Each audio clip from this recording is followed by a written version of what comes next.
Hello everyone and welcome to Sinful Gaming. I hope you're all doing well, I hope you're all staying safe, and most of all I hope you're all fighting that war against the grey. Today's video we have a Warhammer 40k Black Library review for you, and today we're going to be checking out one of the Space Marine Conquest novels, Apocalypse by Josh Reynolds. Now these stories came out a little while ago. I wasn't really in the 40k sphere of reading the lore for the time of 40k, I was working a lot of hours in kitchens, there was just no time for it. But these have started coming out on Audible, so I've been picking them up, giving them a good listen, and I must say I was really impressed with pretty much the majority of them for this, and this was no disappointment at all. Josh Reynolds is someone I'm quite familiar with. He has done a ton of stuff for Warhammer Age of Sigmar. He's no longer with Black Library, unfortunately, but I really enjoy all the stuff he's written for them. This one is for the narration of the audio version, narrated by Richard Reed, who in my mind I think is probably the best narrator that Games Workshop get to do these audiobooks. He does a fantastic job on any one he's made to do. Indeed, you know, things like Gotrek and all of that, I really enjoy everything he does, which is awesome. But with that said, let's get talking about the story. And so, our story here, following the cataclysmic Great Rift, forces of the Imperial Fist, White Scars, and Raven Guard mobilized to defend the Cardinal World of Almas from an invasion by the twisted traitors of the Wordbearers Legion. Lieutenant Haid Cowder is a Primaris Marine whose mastery of warfare is matched only by his diplomatic prowess. Under the orders of the Lord Regent Rebute Gilliman, he is deployed to Almas, a minor seat of the Ecclesiarchy, to protect the world at whatever cost. Yet, even as the diabolical forces leer from the system's edge, Cowder discovers that the capital's Cardinal Governor, a sharp, inscrutable figure of spiritual and material authority, is hiding something. When it becomes clear that the conquest is not the enemy's sole aim, Cowder resolves to uncover the secret of Almas. As the system is set ablaze, clashes of faith, strategy, and politics ensue in the capital, and it becomes clear that the forces of the Ecclesiarchy and the Adeptus Astartes must fight together if they are to have any hope of victory at all. Today's video is brought to you by Gap Games, a fantastic retailer in Australia for a variety of different miniature war games. If you'd like to help support the channel, we have an affiliate link where by clicking on and purchasing, you'll help support the channel, but you'll also help support Gap Games, which is a fantastic servant to the community. And so this story's purpose. First of all, I think this story is really here to show us how a world of the Imperium is defended, how we are going to defend vital resources, what can be drawn, what can be done. There is so much within this, from the void warfare to harass and deplete the enemy's supply lines and ships and take out as many as they can before they make the inevitable planetfall, from the asteroid mining facilities and that are penal legions essentially on them, essentially bringing them into conscription and making them fight shadow wars on them to slow down the taking of such facilities, to the simple planet and how we have things like the gangs and crime lords drawn into particular sort of regiments and particular sort of fighting systems, given, you know, effectively pardons in order to fight alongside the other Imperials.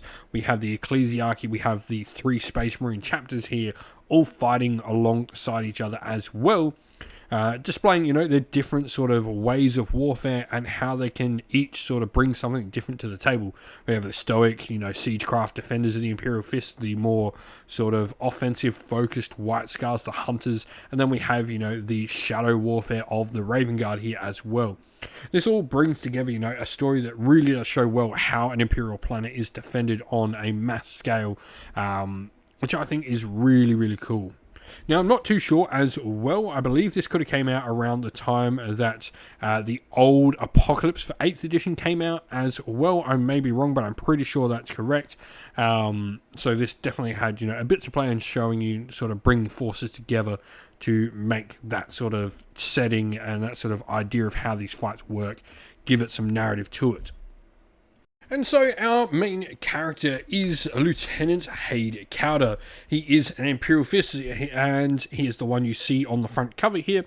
First of all, he is a really studious tactician. He has all these different sort of methods of war. He understands siegecraft. He understands sort of needing to bring every resource he can to defend the world. This is why he gives pardons to the crime families and the gang lords of the slums. But also he gives, pardons to penal legions up on the mining facilities as long as they fight for the war effort. He promises many of these things, and many of these things maybe when they leave are not going to be fulfilled by the ecclesiarchy, but he does bring every force he has to bear in this. He's a really interesting character. He is, at odds of assuming leadership to begin with at the start of the story, because he is joined by two firstborn commanders who are technically of higher rank than him from both the Raven Guard and the White Scars. They're both firstborn, but it was him who was told by Gilliman to come here and to be placed in command, and the Raven Guard and White Scar both, as soon as they realise that they're in for a siege, accede command to the Imperial Fist, going, well, this is what you're meant to do, just let us do our thing as well. And so over the course of the story, what does change about our main character? I think really he learns quite a bit about warfare. Obviously, he's been part of the Indominus Crusade for quite some time. He's done a lot of tactical drills and all that, obviously with his time with Belisarius Cruel and the training there. But I think it's sort of this sort of way of fighting the enemies that aren't typical enemies. They don't fight like an organized army. Realizing that your enemy doesn't fight like you, and there's these sort of things that he sort of overcomes and sort of realizes throughout the course of the story that change sort of how he views things. It is, these ways of thinking, and indeed, especially with the big sort of secret of Almus, his sort of perception of things as well changes a lot. It's really interesting on how he sort of views particular things at the start, having been, a Primaris Marine, and he obviously has very similar feelings on the ecclesiarchy to Rabute Gilliman, and how he sort of changes those after working with them, working alongside battle sisters and priests and all of that sort of stuff as well. And so what does this book do? Well, and I am going to say right now, I think this is the best Space Marines battle novel I have ever read. Listen to, whatever you want to call it. There is a lot of really good books in the series of Space Marine battle novels back in the day, and indeed I've enjoyed quite a few of the Space Marine conquest stories and other sort of Space Marine battle stories. I think of things like The Death of Integrity, Death of Antagonists, Rin's World, Hell's Reach. I think this tops them all in my honest opinion. I really, really enjoy this. It makes what is essentially a non-stop fighting story into something interesting, which is no mean feat when you are going to be, I think this was 16 hours long on the audio version, so quite a decent length audiobook when most Games Workshop stuff is between 8 and 10.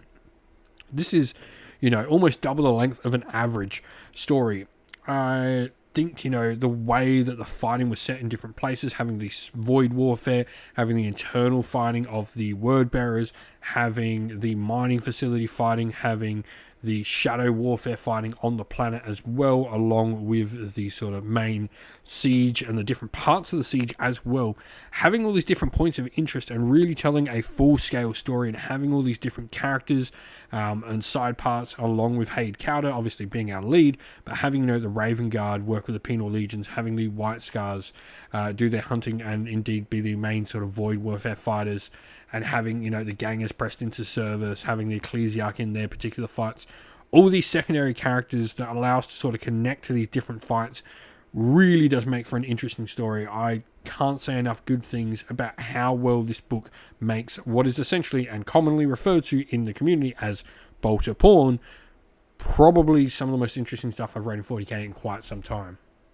And so, because of what I just sort of talked about, who would like this book? Now, I'm going to say, obviously, people who like the Adeptus Astartes are going to definitely get a kick out of this. If you like the Wordbearers as well, there is definitely a decent amount of Wordbearer stuff inside this story. I found them really, really enjoyable. But I think, honestly, this is the sort of story that anyone can pick up and enjoy if you like the 40k universe. It's just a well-written, well-thought-out story about a nice big battle. Yeah, this is really, anyone could enjoy this. This is a really solid story all around. And so, in summary, I don't think there's anything else to say.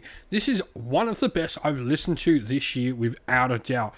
I put this right up with some of my favourite things from the year so far, and indeed, probably put this I think this may be hitting at least on the door of my top 10 favourite Black Library stories of all time. I really enjoyed that this much.